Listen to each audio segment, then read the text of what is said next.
Non veg प्रमाणे काहीतरी मस्त झणझणीत तोंडाला चव येईल पण शाकाहारी असा प्रकार जर का खायचा असेल तर मासवडीसारखा दुसरा पर्याय नाही.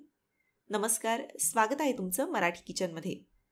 तर छान झणझणीत मसालेदार अशी मासवडी रस्सा आज आपण करणार आहोत.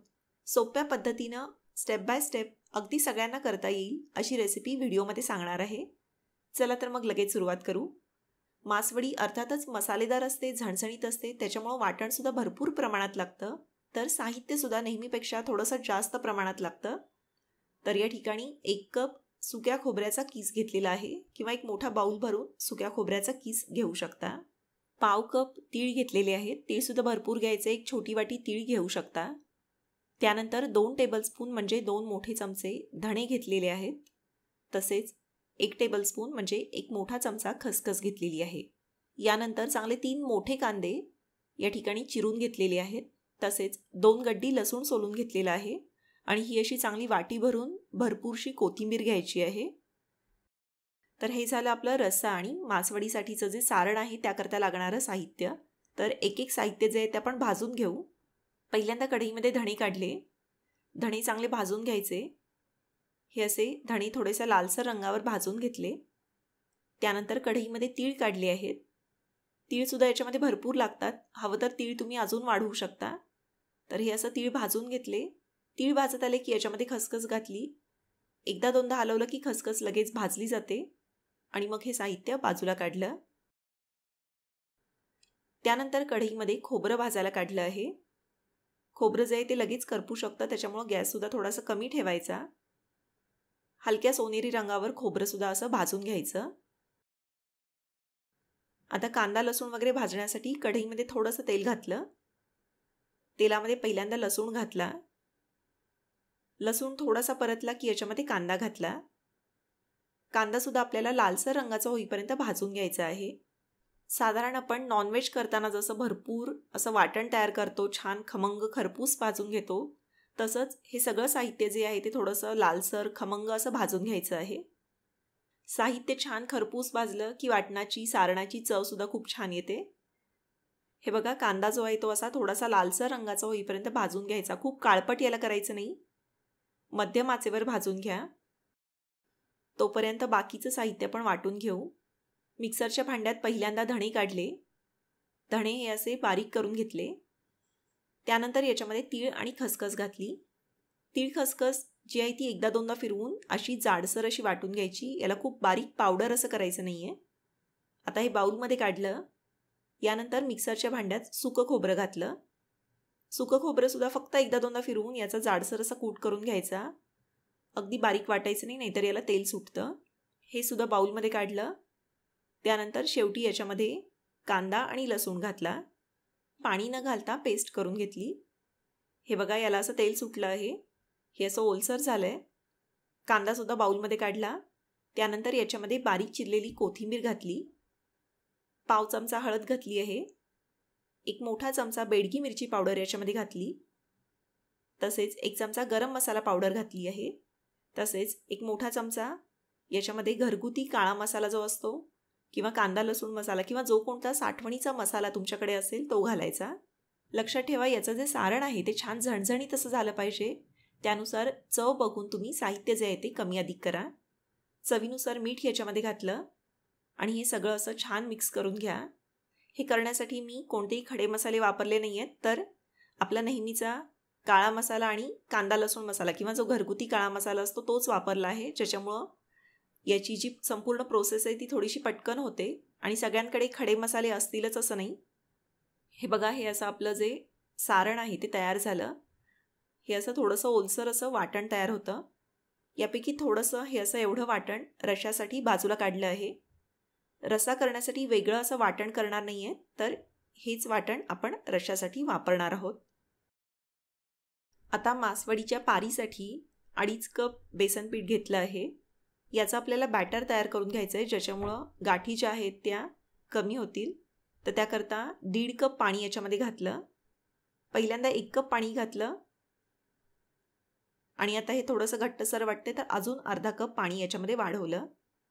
हे बघा, खूप पातळ करायचं नाही आहे, कारण नंतर वडी करताना पारी जी आहे त्याचं मिश्रण खूप पातळ व्हायला नको आहे. तर त्याकरता थोडंसं हे असं घट्टसरच ठेवलं आहे. चांगलं फेटून यातल्या गाठी काढून घ्यायच्या. हे असं 1.5 कप पाणी वापरून बेसन पीठ चांगलं फेटून घेतलं. आता मिक्सरच्या भांड्यात थोडेसे जिरे, साधारणपणे 1 छोटा चमचा असतील.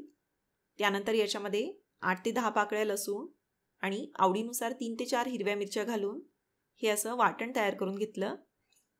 आता कढईमध्ये 1 मोठा चमचा तेल गरम केलं. तेलामध्ये हिंग घातला, तयार केलेलं वाटण घातलं आणि याला थोडंसं परतून घ्या. लसणाचा कच्चेपणा जाईपर्यंत फक्त परतून घेतलं, खूप लालसर करायचं नाही. याच्यामध्ये हळद घातली आणि मग 1 कप पाणी याच्यामध्ये घातलं. 2.5 कप बेसन पीठ भिजवण्यासाठी आपण 1.5 कप पाणी वापरलं होतं आणि आत्ता कढईमध्ये 1 कप पाणी घातलं आहे. 2.5 कप बेसन पिठासाठी 2.5 कप पाणी घेतलं आहे. पाणी उकळताना थोडंसं कमी होतं, त्याच्यामुळं अजून थोडंसं म्हणजे पाव कप पाणी याच्यामध्ये वाढवलं. चवीनुसार मीठ घातलं. त्यानंतर गॅस मोठा करून पाण्याला चांगली उकळी येऊ द्यायची. हे बघा, पाण्याला आता अशी चांगली उकळी आली की याच्यामध्ये जे बेसन पीठ भिजवलेलं होतं ते याच्यामध्ये घातलं. याला चांगलं फेटून घ्या. बेसन पीठ भिजवून याच्यामध्ये घातल्यामुळं तितक्याशा गाठी होत नाही, तरीसुद्धा याला चांगलं फेटावं लागतं. गॅस मध्यम आचेवर ठेवून चांगलं असं मिक्स करून घ्यायचं. हे बघा, हे असं एखाद्या घट्ट पिठल्याप्रमाणे होतं. आता याच्यावर झाकण ठेवून मंद आचेवर 5-6 मिनिटं चांगलं वाफवून घ्यायचं. हे बघा, हे चांगलं वाफलं पाहिजे. याच्यामध्ये बेसन पिठाचा कच्चेपणा लागला नाही पाहिजे. जर का व्यवस्थित वाफलं नसेल तर पुन्हा एखादी वाफ काढून घेऊ शकता. आता सुती कपडा पाण्यामध्ये असा घट्ट पिळून घेतला. कपड्यावर थोडासा सुक्या खोबऱ्याचा किस भुरभुरला. बारीक चिरलेली कोथिंबीर अशी भुरभुरून घेतली. हे बघा, पीठ असं चांगलं वाफलं आहे. आता हे पीठ झाकून ठेवून द्यायचं, म्हणजे मग थंड होत नाही. एक मोठी पळी पीठ जे आहे ते असं कपड्यावर काढलं. पहिल्यांदा अगदी गरम असतं, त्याच्यामुळं वाटीला थोडंसं तेल लावून याला असं थापून घेऊ शकता आणि मग नंतर हाताला पाणी लावून पीठ जे आहे ते असं थापून घ्या. हातानं थापायला जर का जमत नसेल तर लाटण्याला थोडंसं तेल लावून यानं असं हलकं लाटणं फिरवून घेतलं तरीसुद्धा चालतं.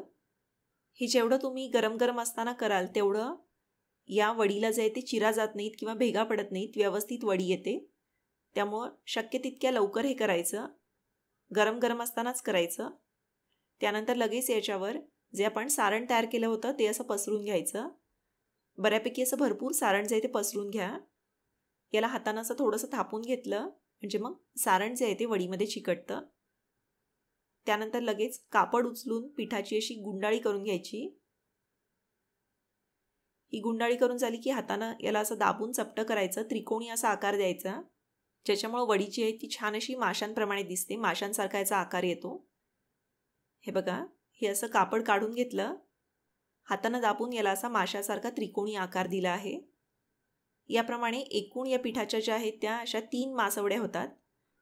सगळं सारण जे ते संपेल अशा पद्धतीनं वापरायचं आहे, म्हणजे तिन्ही वड्यांमध्ये समान प्रमाणात सारण जे ते भरून घ्या. ही वडी जी आहे ती आपण नंतर कापणार आहोत. आधी आपण रस्सा तयार करून घेऊ. याकरता जे वाटण आपण बाजूला काढलं होतं ते थोडंसं जाडसर होतं, तर मिक्सरच्या भांड्यात काढून थोडंसं पाणी घालून असं अगदी बारीक असं वाटून घ्या. त्यानंतर ज्या कढईमध्ये आपण वडी केली होती त्याच्यामध्ये 1 ग्लास पाणी घातलं. पाण्याला चांगली उकळी येऊ द्यायची, म्हणजे मग कढईला जे लागलेलं पीठ होतं ते असं सुटतं. हे पीठ चमच्यानं असं काढून घ्यायचं आणि थंड झाल्यावर हे पाणीसुद्धा मिक्सरवर एकदा फिरवून घ्या. आता कढईमध्ये 2 ते 3 मोठे चमचे तेल गरम केलं. तेलामध्ये मोहरी घातली, हिंग घातला आहे, तयार केलेलं वाटण घातलं. तेल सुटेपर्यंत याला चांगलं परतून घ्या. आता याच्यामध्ये थोडीशी हळद घातली, 1 चमचा घरगुती काळा मसाला घातला, आवडीनुसार बेडगी मिरची पावडर घातली आहे आणि हे असं एकदा परतून घेतलं. आता मिक्सरवर फिरवलेलं बेसन पिठाचं पाणी याच्यामध्ये घातलं. हे बघा, मिक्सरवर फिरवल्यामुळं याच्यामध्ये अजिबात पिठाच्या गाठी राहत नाहीत, छान असं एकजीव बेसन पिठाचं पाणी तयार होतं. याच्यामुळं एकतर कढईला लागलेलं बेसन पीठसुद्धा वाया जात नाही, शिवाय रश्श्याला छान असा दाटसरपणा येतो. लागेल तसं पाणी याच्यामध्ये वाढवायचं आहे. चवीनुसार मीठ घातलं आणि याला अशी चांगली उकळी येऊ द्यायची. उकळी आली की गॅस बारीक करून मंद आचेवर 2 मिनिटं उकळून घ्या. आणि असा आपला झणझणीत असा मासवडीचा रस्सा जो आहे तो तयार झाला. रश्श्याला दाटसरपणा सुद्धा खूप छान येतो, चवही अप्रतिम लागते. आता मासवडी जी आहे ती कापून दाखवते. एका पेरा एवढ्या अंतरावर या ज्या वड्या आहेत त्या अशा धारदार चाकूनं कापून घेतल्या. हे बघा, छान अशा त्रिकोणी आकारात, माशासारख्या आकारात या ज्या वड्या आहेत त्या तयार होतात. याच्यामध्ये जे मसाल्याचं स्टफिंग असतं त्याच्यामुळे वड्या अगदी छान झणझणीत, खायला खूप खमंग अशा लागतात. या वड्या नुसतं सुद्धा तुम्ही खाऊ शकता किंवा रश्श्यासोबत भाजी म्हणूनही हे खाता येईल. हे बघा, वरची पारीसुद्धा खूप जाड नाही आहे. याच्यामध्ये सारणही असं भरपूर आहे. जर का आत्तापर्यंत तुम्ही मासवडी कधीच केली नसेल तर एकदा दोनदा ट्राय करा. मग बेसन पिठाचा अंदाज जो आहे तो बरोबर येतो. मसाला भरल्यानंतर त्याला आकार कसा द्यायचा ते कळतं. अगदी फटाफट फस्त होतील इतकंही छान लागतं. त्याचप्रमाणे याची रेसिपी तुम्हाला कशी वाटली ते मला जरूर कळवा. व्हिडिओ आवडला तर व्हिडिओला लाईक करा आणि मराठी किचनवर जर का तुम्ही नवीन असाल तर अशाच छान छान रेसिपीज पाहण्यासाठी मराठी किचनला जरूर सबस्क्राईब करा. धन्यवाद.